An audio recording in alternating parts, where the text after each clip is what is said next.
చీకటి వెలుగుల మధ్య నిరంతర పోరాటం.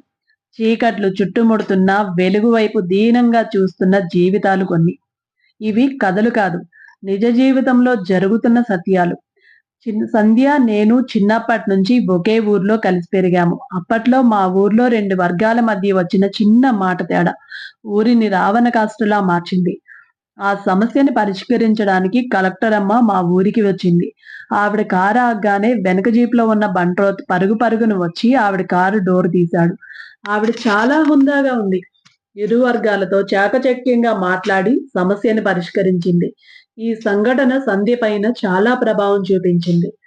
తను కూడా బాగా చదువుకొని కలెక్టర్ అవ్వాలనుకుంది. అనుకున్నట్టుగానే రాత్రి పగలు కష్టపడి చదివింది. 10థ్ క్లాస్ స్కూల్ ఫస్ట్ వచ్చింది.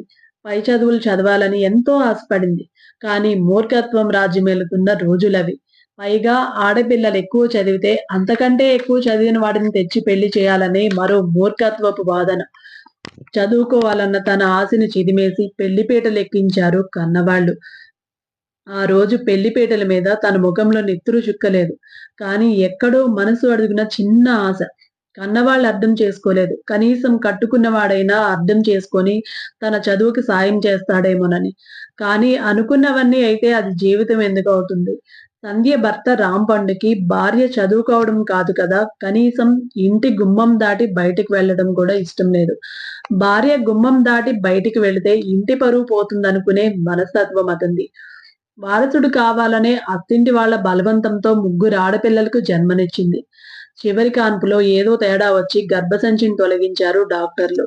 అప్పట్నుంచి భర్త, అత్తింటి వారి సూటిపోటి మాటలు మరింత ఎక్కువయ్యాయి. పిల్లలు ఎదుగుతున్నారు, వాళ్ళకి ఉపయోగపడుతుందేమో కుట్టు మిషన్ నేర్చుకుంటానని అడిగినందుకు చెంపదెబ్బలతో మొదలైన గొడవ పుట్టింటి పంచాయతీ వరకు వెళ్ళింది. మొగుడు తెచ్చిపెడుతుంటే తిని ఉండలేకపోతున్నావా అని తల్లిదండ్రులు తననే మందలించి వెళ్లారు. పూర్తిగా సంసారమనే సంకెళ్లతో 4 గోడల మధ్య బందీగా మారిపోయింది. చూస్తుండగానే 14 ఏళ్లు గడిచిపోయాయి. కొన్ని రోజుల క్రితం రాంపండు తను పనిచేసే కంపెనీకి వెళ్లి తిరిగొస్తుండగా గుర్తు తెలియని వాహనం ఢీకొని అక్కడికక్కడే చనిపోయాడు.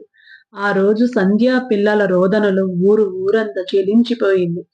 వృద్ధాప్యంలో ఉన్న అత్తమామలు, పైగా 3 పిల్లలు. తాతల నుంచి వచ్చిన ఇల్లు తప్ప మరే రకమైన ఆస్తి లేదు. అతను ఏ రకమైన ముందు జాగ్రత్త గాని, ఏ రకమైన పాలసీలు గాని ఏమీ చేపించలేదు. అయినా వాళ్ళిచ్చింది కాస్తో కూస్తో అతని చివరి కార్యక్రమాలకు కూడా సరిపోలేదు. పైగా అతను ఉన్నప్పుడు చేసిన చిన్నా చితకా అప్పులు వాళ్ళు రోజు ఇంటికి వచ్చి తిట్టిపోస్తున్నారు. రోజులు గడిచే కొద్దీ ఆకలి బాధలు ఎక్కువయ్యాయి. ఏ రకంగానూ రూపాయి వచ్చే ఆదాయం లేదు. పుట్టింటి వాళ్ళు వంగి చూసే పరిస్థితి లేదు. చిన్న వయసులోనే పెళ్లి. పెళ్లయిన దగ్గర నుంచి బయటికి వచ్చిందే లేదు. ఏం చేయాలో, ఎక్కడికి వెళ్ళాలో ఏమీ తెలీదు. పైగా తన కొడుకుని మింగావని అత్తగారి వేధింపులు. భార్య గుమ్మం దాటితేనే పరువు పోతుందనుకున్నాడు ఆనాడు. ఈ రోజు ఆమె ఒక హోటల్లో పనికి వెళ్తుంది. తన 3 పిల్లల్లో 2 పిల్లలు చదువు మానేసి బట్టల షాపులో పనికి వెళ్తున్నారు. వచ్చిన డబ్బుతోనే అతను చేసిన అప్పులు తీరుస్తూ అతని తల్లిదండ్రులను పోషిస్తున్నారు. పరువంటే భార్యని 4 గోడల మధ్య బంధించడం కాదు. ఆమెకి అండగా ఉండడం. ఆమె సాధించాలనుకున్న దానికి సహకరించడం.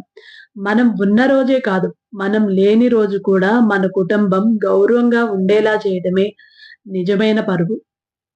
ప్రతి తండ్రిలో, భర్తలో మార్పు రావాలి. ఆడపిల్లలకి అండగా ఉండాలి. సమాజంలో వాళ్ళు ధైర్యంగా బ్రతికేలా చేయాలి. మార్పు నాతో మొదలైంది. అది ఏదో ఒక రోజు మీ వరకు చేరుతుంది.